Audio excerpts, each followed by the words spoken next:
Hello student, welcome to Gopan classes YouTube channel. Gopan classes YouTube channel पर स्वागत है आप सभी का। कक्षा 8 विषय गणित में प्रश्नावली 8.2 सोल्व कर रहे थे। इससे पहले वाले वीडियो में अपन ने प्रश्न नंबर 1 से लेके 5 तक सोल्व कर लिए थे। इस वीडियो में देखते हैं अपन प्रश्न नंबर 6 से। छठा प्रश्न क्या है, एक सेल के दौरान एक दुकान सभी वस्तुओं के अंकित मूल्य पर 10% बट्टा देती है और 1450 यानी 1450 अंकित मूल्य वाला एक जींस और 2 कमीजें जिसमें प्रत्येक का अंकित मूल्य क्या दे रखा है 850 रुपये को खरीदने के लिए ग्राहक को कितना भुगतान करना है। यानी देखो छूट है 10% की, सीधा सीधा जो दे रखा है वो पहले नोट कर लेता हूँ। बट्टा यानी कि छूट 10% की। एक बात ध्यान रखना, बट्टा किस पे दिया जाता है, बट्टा दिया जाता है अंकित मूल्य पे। इस बात का आपको ध्यान रखना है, छूट हमेशा अंकित मूल्य पे दी जाती है। उसके बाद क्या दे रखा है, अंकित मूल्य है जींस का 1450 रुपये, तो अपन यहाँ लिख लेते हैं जींस का अंकित मूल्य है।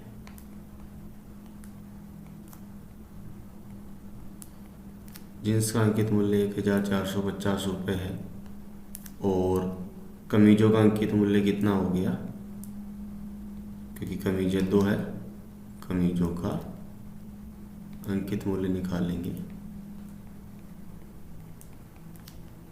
850 एक का है तो इंटू 2 कर लो या 850 को 2 बार जोड़ लो, क्योंकि 2 कमीजों का निकालना है तो 1750 रुपये अंकित मूल्य आ गया। यानी कि कुल सामग्री का अंकित मूल्य कितना हो गया, कुल अंकित मूल्य, क्योंकि एक जींस और 2 कमीजें हैं तो कुल अंकित मूल्य ज्ञात करने के लिए 1450 रुपये जींस का अंकित मूल्य आ गया और 1700 रुपये कमीजों का, इनको जोड़ लेंगे तो 3150 रुपये, 3150 रुपये टोटल अंकित मूल्य। अब अंकित मूल्य में छूट कितनी है 10%, यानी अब बट्टा निकाल लेंगे अपन की छूट कितनी दे रखी है। 10% बट्टा यानी 10% किस पे है, 3150 का 10% निकाल लेंगे। एक जीरो से ये दोनों जीरो ऊपर वाले तो जीरो से कट जाएंगे, तो 315 रुपये की छूट आ गई। ठीक है, अब 315 रुपये की छूट आ गई तो सीधा सीधा तो ये छूट की राशि निकाल लो। उसको भुगतान कितना करना था, भुगतान योग्य राशि निकालनी है, भुगतान योग्य राशि। पहले तो 3150 यानी अंकित मूल्य, उसमें से उसको 315 रुपये की छूट मिल गई, यानी कि उसको कितना भुगतान करना है 2835 रुपये भुगतान करना है। इस प्रकार आंसर क्या आ गया 2835 रुपये। ठीक है बेटा, करना क्या है, टोटल अंकित मूल्य और टोटल अंकित मूल्य में से 10% छूट अपने को निकाल लेनी है। 10% छूट निकल जाएगी तो आ जाएगा अपना अंकित मूल्य। 10% छूट निकाली, जो कि 10% कितना होगा 3150 का 315 रुपये, 315 माइनस कर लेंगे। 3150 में से कमी करने छूट तो माइनस होती है और ये छूट माइनस करने के बाद आंसर कितना आ जाएगा 3835 रुपये। चलो नेक्स्ट प्रश्न देखते हैं। अगला प्रश्न क्या है, प्रश्न नंबर 7 क्या कह रहा है, प्रश्न को ध्यान से समझना जरूरी है। एक दूध वाले ने अपनी 2 भैंसों को 20,000 रुपये प्रति भैंस की दर से बेचा, यानी कि 2 भैंसें बेची तो एक भैंस 20,000 में, तो दोनों भैंसें कितने रुपये में बिकी 40,000 रुपये में। एक भैंस पर उसे 5% का लाभ हुआ और दूसरी भैंस पर 10% की हानि हुई है। इस सौदे में उसका कुल लाभ तो हानि ज्ञात करनी है। तो सबसे पहले लाभ और हानि किस पे ज्ञात करते हैं, लाभ हानि और ज्ञात करने के लिए क्रय मूल्य, यानी हमें ये ज्ञात करना है कि उसने खरीदा कितने में था। तो सबसे पहले अपन पहली भैंस की ज्ञात कर लेते हैं। माना कि जो पहली भैंस है, एक भैंस का क्रय मूल्य मान लेते हैं अपन, क्रय मूल्य बराबर x रुपये। क्रय मूल्य जब x मान लेते हैं तो पहले बेस पे उसे लाभ हो रहा है 5% का, तो लाभ बराबर हो गया 5%। किस पे 5%? x पे, यानी x का 5%। x का 5% निकालेंगे, x गुणा 5/100, 5 से कट जाएगा 100 कितनी बार? 20 बार। ये हो गया x/20 रुपये। यानी अगर x क्रय मूल्य है तो लाभ कितना होना चाहिए? x/20, जो कि प्रश्नानुसार अपन सेट कर लेते हैं इसको समीकरण के रूप में। यानी कि x क्रय मूल्य है और उस पर लाभ हो गया उसको x/20, तो कितना होना चाहिए? क्योंकि विक्रय मूल्य यानी उसको बेचा कितने? 20,000, यानी 20,000 के बराबर होना चाहिए।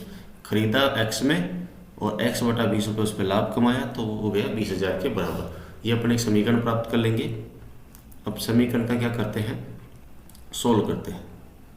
20x + x/20 इधर आ जाएगा अपना RHS में 20,000, तो 20 और 1x 21x हो गए, और ये 20 इधर जाएगा तो 20,000 से गुणा हो जाएगा। 20,000 से गुणा होके कितना हो जाएगा? ये 4 लाख। ठीक है, 2 दूनी 4 और 4 जीरो और 1 जीरो, इसका 4 लाख। तो x बराबर क्या होगा? x बराबर होगा 4 लाख बटा, ये जो 21 है यहाँ x के साथ गुणा में है तो यहाँ बटा में हो जाएंगे। अब क्या करेंगे अपन? अब अपन 21 का भाग देंगे किस में? 4 लाख में। कितनी बार जाएगा? आप बिल्कुल भाग देके देखो कितनी बार जाता है। इसका भाग जाएगा, x बराबर क्या आ जाना है? x बराबर आ जाना है 19,047 पूरा पूरा जाएगा, और उसके बाद दशमलव में जाएगा 61904। लेकिन अपने को दशमलव के 2 स्थानों तक ही चाहिए, तो अपन क्या करेंगे? पॉइंट, ये जो 9 है तो अपन इसका जब यहाँ तीसरे स्थान पर अगर 5 या 5 से ज़्यादा बड़ी संख्या है, अंक है, तो अपन यहाँ दशमलव की जो दूसरा स्थान है उसको 1 बढ़ा के लिख देते हैं। अगर यहाँ 4 या 4 से कम होता तो ये 1 का 1 किया जाता। यहाँ 9 है तो अपन क्या करेंगे? 1 की जगह 2, यानी कि दशमलव के 2 स्थानों तक। x का मान क्या आया? 19,047.62, यानी कि 19,047.62 क्या है? क्रय मूल्य। x अपन ने पहले बेस का क्रय मूल्य माना है, तो ये क्रय मूल्य आ गया पहले बेस का, यानी उसने 19,047.62 में खरीदी है। तो ये क्रय मूल्य पहले बेस का क्रय मूल्य बराबर आ गया 19,047.62 रुपये। ठीक है, ये होगी कहानी पहली बेस की। अब अपन बात कर लेते हैं दूसरी बेस की। तो दूसरी बेस का अपन मान लेते हैं, दूसरी बेस के क्रय मूल्य को भी मानना, दूसरी बेस का क्रय मूल्य, क्रय मूल्य को मैं क्रय मुंह में लिख रहा हूँ शॉर्ट में, समझ जाना आप, x रुपये है। अब इस पे क्या हो रहा है? 10% की हानि हो रही है, यानी अपन हानि निकालेंगे। हानि कितनी हो रही है? हानि हो रही है इसको 10% की। हानि भी क्रय मूल्य पे होती है, यानी x का 10%, यानी वही x गुणा 10/100, जिसका जितना प्रतिशत का मतलब गुणा उतना गुणा 100। ये हो गया बेटा x गुणा x/10 रुपये। x/10 रुपये क्या आ गई? हानि आ गई। तो इसको प्रश्नानुसार रखते हैं कि x रुपये में वो खरीदता है और उसमें से हानि उठाता, तो हानि तो माइनस होगी क्रय मूल्य में से, और हानि 10% की हानि, यानी x/10 रुपये की हानि उठाकर वो 20,000 में बेच देता है, यानी विक्रय मूल्य कितना है? 20,000। बस समीकरण सोल्व कर लो। अगर आपको समीकरण सोल्व करना नहीं आता है तो प्रश्नावली जो 2 है आपका चैप्टर 2 है, पर वो सरलतम समीकरण से लेके थोड़ी सी जटिल समीकरण तक उसका सोल्व करना अच्छे से बताया मैंने। तो वो पूरी दूसरी प्रश्नावली आप अच्छे से चैप्टर नंबर 2 2.1 से लगा के 2.6 तक वो देख ले, प्ले लिस्ट में उनके वीडियो पड़े हैं। तो x यहाँ लिख सकते हैं अपन, ये हो जाएगा 10x - x/10 बराबर 20,000। ठीक है, अब 10 - x कितने हो गए? 10x - हो गए 9x, और ये 10 इधर गुणा में हो जाएगा, 20,000 से गुणा में हो जाएगा तो ये एक जीरो और बढ़ जाएगा, 10 से गुणा हो 2 लाख हो जाएगा। अब x बराबर क्या होगा, x बराबर होगा 2 लाख, ये गुणा में 9 तो यहाँ आ जाएगा भाग में, यानी कि अपन सीधा सीधा क्या करेंगे 2 लाख में भाग लगा देंगे 9 का। अब x बराबर क्या हो जाएगा, 9 का भाग लगाएंगे तो 9 दो 18, फिर 0 18 20 बचे, 9 दो 18, फिर 0 9 दो 18, फिर 0 18 2 बच गए तो 9 दो 18 और 9 दो 18, फिर दशमलव लगा के फिर बच गए 2, फिर 0 9 दो 18, 2 स्थानों तक भाग देंगे, यानी 22,222.22, ये भाग 2 बार जाता है, 2 स्थानों तक भाग देंगे तो x का मान आ गया, यानी दूसरी बेस का क्रय मूल्य कितना आ गया, दूसरी बेस का क्रय मूल्य बराबर आ गया 22,222 रुपये और 22 पैसे। ठीक है बेटा, पहली बेस का क्रय मूल्य अपन ने पहले निकाल लिया, दूसरी बेस का क्रय मूल्य आ गया और दोनों का विक्रय मूल्य अपने को दे रखा है कि 20,000 में बेची। अब टोटल अपन क्या करते हैं कि टोटल सौदे में लाभ या हुई अथवा हानि हुई, यहाँ ध्यान से देखना अभी, यानी उसको कुल खरीदारी कितनी में हुई, कुल क्रय मूल्य निकाल लेते हैं। यानी सबसे पहले तो ये तो पता चलना चाहिए उसने टोटल खरीदारी कितनी की। तो पहले बेस का क्रय मूल्य 19,047.62 प्लस दूसरी बेस का क्रय मूल्य 22,222.22, दोनों को जोड़ देंगे तो ये राशि कितनी हो जाएगी, ये राशि इनको जोड़ करने के बाद में आप जोड़ोगे इनको तो ये राशि होगी अपनी 19,047 को किस में जोड़ेंगे, 19,047 को जोड़ेंगे अपन 22,222 में, तो ये हो जाएंगे 41,269.84 रुपये, यानी कि 41,269 रुपये और 84 पैसे कुल क्रय मूल्य है। विक्रय मूल्य कितना है, दोनों बेसों को बेचा गया तो विक्रय मूल्य जो दे रखा है 20,000 एक बेस का है तो 2 बेसों कितना हो गया 40,000 विक्रय मूल्य है। अब यहाँ पे क्रय मूल्य ज़्यादा है कि विक्रय मूल्य, क्रय मूल्य ज़्यादा है। जब क्रय मूल्य ज़्यादा होता है तो हानि होती है, यानी खरीदारी ज़्यादा करके कम में बेच रहा है तो जाहिर सी बात है नुकसान उठाया है, नुकसान यानी हानि। तो हानि बराबर क्या होता है, क्रय मूल्य में से विक्रय मूल्य माइनस कर देते हैं तो हानि आ जाएगी। अगर लाभ होता है तो विक्रय मूल्य में से क्रय मूल्य माइनस करेंगे। 41,269.84 माइनस 40,000 तो कितना बचा 1,269 रुपये 84 पैसे, यानी कि 1,269.84 रुपये हानि हुई। क्या हुई, हानि, यानी इस पूरे सौदे में उसको क्या हुआ, हानि कितनी हुई, उसको हानि हुई 1,269 रुपये और 84 पैसे की। तो बेटा ये हो गया आंसर। कंफ्यूज नहीं होना, थोड़ा सा लंबा चल रहा है प्रश्न। सबसे पहले पहली बेस का क्रय मूल्य मानेंगे x और प्रश्न के अकॉर्डिंग से अगर पहले बेस का क्रय मूल्य निकालेंगे, फिर दूसरी बेस का क्रय मूल्य x मान के x का मान निकालेंगे, यानी कि दूसरी बेस का क्रय मूल्य निकालेंगे और टोटल क्रय मूल्य आ गया। टोटल विक्रय मूल्य अपने को दे रखा है 20,000 यानी कि 40,000, तो क्रय मूल्य में से विक्रय मूल्य माइनस कर देंगे तो अपना हानि आ जाएगा, क्योंकि विक्रय मूल्य ज़्यादा है तो हानि होगी। ठीक है, अब देखते हैं अगला प्रश्न क्या कह रहा है। प्रश्न नंबर 8, एक टेलीविजन का मूल्य है 13,000 रुपये और 12% की दर से बिक्री कर वसूला जाता है, तो विनोद इस टेलीविजन को खरीदता है, उसके द्वारा भुगतान की जाने वाली राशि ज्ञात कीजिए। बहुत ईजी सा प्रश्न है। 13,000 रुपये टेलीविजन का मूल्य है, तो सबसे पहले जो क्या दे रखा है अपन वो लिख लेते हैं, टेलीविजन का मूल्य बराबर 13,000 रुपये दे रखा है और बिक्री कर इसमें और जोड़ा गया है, कितना है 12%। ये 12% जो बिक्री कर रहा है वो 13,000 का 12% है। ध्यान रखना इस बात का, जिस मूल्य पे बिक्री कर रहा है तो अपन क्या करेंगे, बिक्री कर की राशि निकालेंगे, यानी 13,000 का मतलब गुणा, या मैं पहले एक वैसे लिख देता हूँ ताकि आपको समझने में दिक्कत नहीं हो। 13,000 का 12%। अब 13,000 का 12% निकालो, 13,000 गुणा 12/100।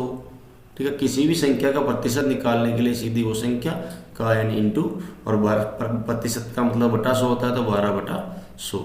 इसके 2 जीरो से 2 जीरो कट जाएंगे। 12 को 130 से गुणा कर लो, तो 12 36 का 6, 12 एकम 12, 12 3 15, यानी 1560 रुपये।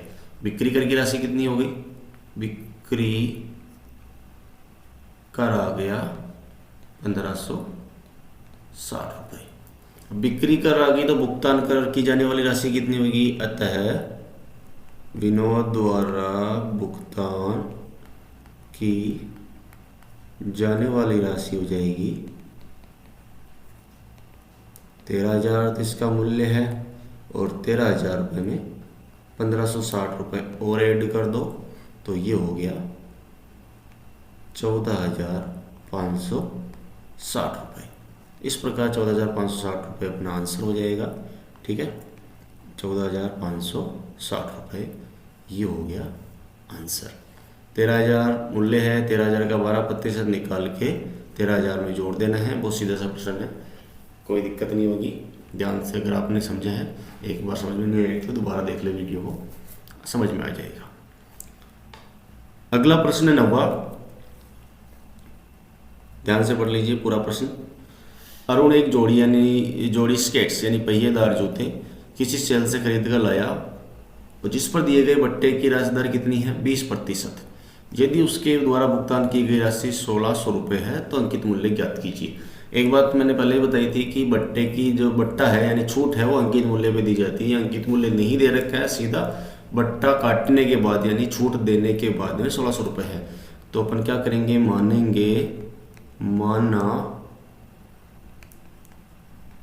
अंकित मूल्य कितना मानेंगे, x रुपये मानेंगे अंकित मूल्य। तो बट्टे की राशि कितनी है, बट्टा दे रखा है 20% की दर से, छूट है। अब 20% किस पे आएगा, 20% होगा x पे, यानी कि x का 20%। x का 20% निकाल लो, x गुणा 20/100, 1 जीरो से 1 जीरो, 2 से कट जाएगा 5 बार, कितना आया x/5, x/5 रुपये आ गया बट्टा। अब प्रश्नानुसार क्या स्थिति बन रही है कि x रुपये तो अंकित मूल्य है, उसमें से छूट हो गई x/5 की, तो खरीदा कितने में, छूट निकालने के बाद उसको 1,600 रुपये में उसको भुगतान किया, तो x माइनस x/5 बराबर 1,600। बस समीकरण को हल कर लो यहीं से, 5x माइनस x/5। यह कोई दिक्कत हो रही है, 5x कैसे आया था, जब भी यहाँ ऐसे प्रश्न हो, यहाँ पूर्णांक हो और एक तरफ भिन्न प्लस माइनस, सीधा हर को इसे गुणा करके प्लस माइनस कर लो और बटा जो हर है वो ले आओ। तो 5x माइनस x/5 बराबर 1,600। तो 4x, 5x में से x गया तो बच गया 4x, और ये 1,600 के साथ गुणा में हो जाएगा 5। जब इसको 5 को RHS में भेजेंगे, पक्षांतरण करेंगे तो ये गुणा में बदल जाएगा। तो 4x बराबर क्या हो गया, 1685, यानी कि 8,000। तो x बराबर क्या होगा, x बराबर होगा 8,000/4। x के साथ यहाँ 4 गुणा में है तो इधर भाग में जाएगा, 4 दूना 8, ये कट गया 2,000 बार, यानी x का मान कितना आ गया, 2,000। ठीक है, अब x क्या माना अपन ने, x माना अंकित मूल्य, अतः जो स्केट्स है, स्केट्स का अंकित मूल्य कितना हो जाएगा, 2,000 रुपये। ये हो गया अपना आंसर। ठीक है बेटा, बहुत ईजी है, कोई दिक्कत नहीं है। सिर्फ अंकित मूल्य को x माना सबसे पहले, क्योंकि अंकित मूल्य ज्ञात करना था 20%, इसका बट्टा यानी छूट दे रखी 20%, x का 20% निकाला, x/5, x में से x/5 निकालेंगे यानी छूट घटाएंगे तो 1600 बचना चाहिए, जो कि दे रखा है प्रश्न में। समीकरण बनाई, समीकरण सोल्व करा, x का मान आ गया जो कि अपने अंकित मूल्य माना था, और ये अंकित मूल्य आ गया 2000 रुपये। अगला प्रश्न देखते हैं, प्रश्न नंबर 10। मैंने एक हेयर ड्रायर 8% वेट सहित 5400 रुपये में खरीदा। वेट को जोड़ने से पहले उसका मूल्य ज्ञात कीजिए। जैसा प्रश्न अपन ने पहले सोल्व किया ना, वह वैसा सेम वैसा ही है। यहाँ अपन क्या मानेंगे, माना वेट से पहले किसका मूल्य, हेयर ड्रायर का मूल्य क्या मान लेंगे, x मान लेंगे। ठीक है, अब x मूल्य था पहले तो x पे लगेगा वेट, वेट कितना लगा 8%, किसका 8%, x का 8%, x का 8% कितना हो गया, x गुणा 8/100, कट रहा गया, 4 से कट जाएगा 2 बार, ये कट जाएगा 25 बार, यानी कि 2x/25 रुपये। ये वेट की राशि आ गई। अब इसको समीकरण बना लेते हैं अपन, प्रश्न प्रश्न के अनुसार, यानी कि x रुपये मूल्य था, उसमें से ऐड कर दो, ऐड करना वेट क्योंकि जुड़ा है, वेट की जैसे एक प्रकार का कर होता है, तो ये वेट जुड़ जाएगा 2x/25। वेट जोड़ने के बाद हमें कितने में पड़ा, ये 5400 रुपये में खरीदा गया। तो x + 2x/25 बराबर 5400। बस आगे कुछ नहीं करना है, सीधा समीकरण सोल्व कर लो, बटा 25, ये हो जाएगा 25x + 2x बराबर 5400। तो 25 और 2 कितने हो गए, 27x हो गए, और 27x बराबर क्या होगा 5400, ये 25 इधर गुणा में आ जाएगा, अभी गुणा कर लो या यूँ छोड़ दो, तो x बराबर क्या होगा 5400 गुणा 25/27। यहाँ x के साथ गुणा में 27 तो इधर भाग में चल जाएंगे, 27 से कट जाएगा, 27 दूनी 54 2 बार, और 25 दूनी 50, यानी कि 5000। तो x का मान कितना है, x बराबर आ गया 5000। अब x क्या माना अपन ने, हेयर ड्रायर का मूल्य वेट से पहले, तो अतः वेट से पहले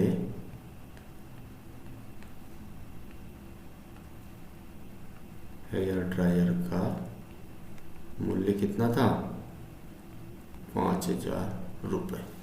तो बेटा ये हो गया अपना आंसर 5000। ठीक है, कोई दिक्कत नहीं होनी चाहिए, बहुत इजी प्रश्न है। बढ़ते हैं आगे, प्रश्न नंबर 11। कोई वस्तु 18% जीएसटी सम्मिलित करने के बाद 1239 रुपये में खरीदी गई। जीएसटी जोड़ने से पहले उस वस्तु का मूल्य ज्ञात कीजिए। वैसा ही प्रश्न है, फटाफट देख लेते हैं। माना एक मिनट रुक जाओ,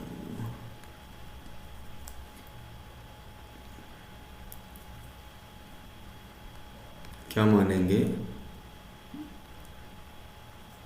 जीएसटी, इसको मिटाना ही पड़ेगा।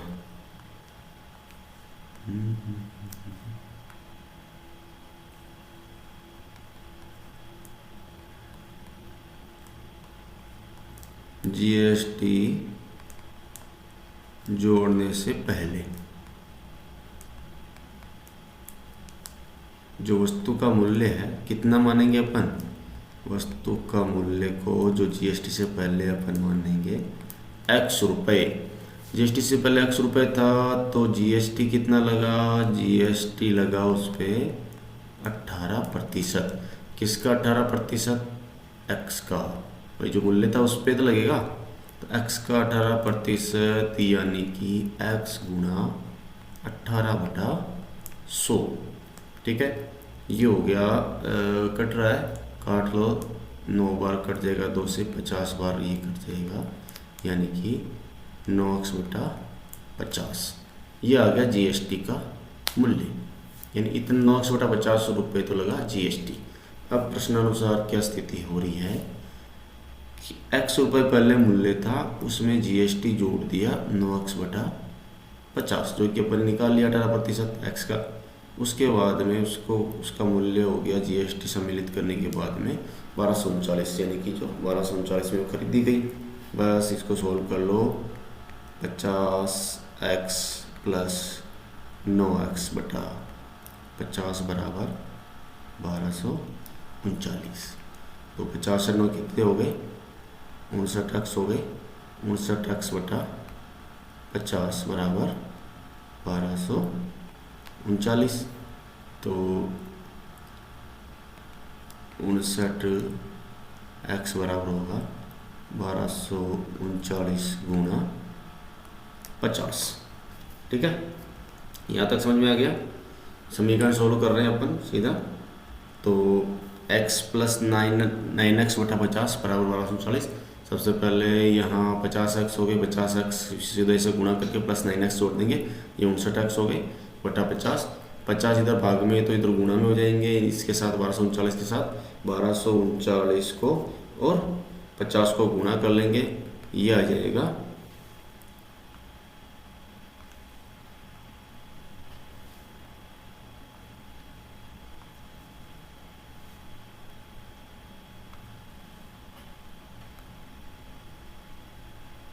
61,950।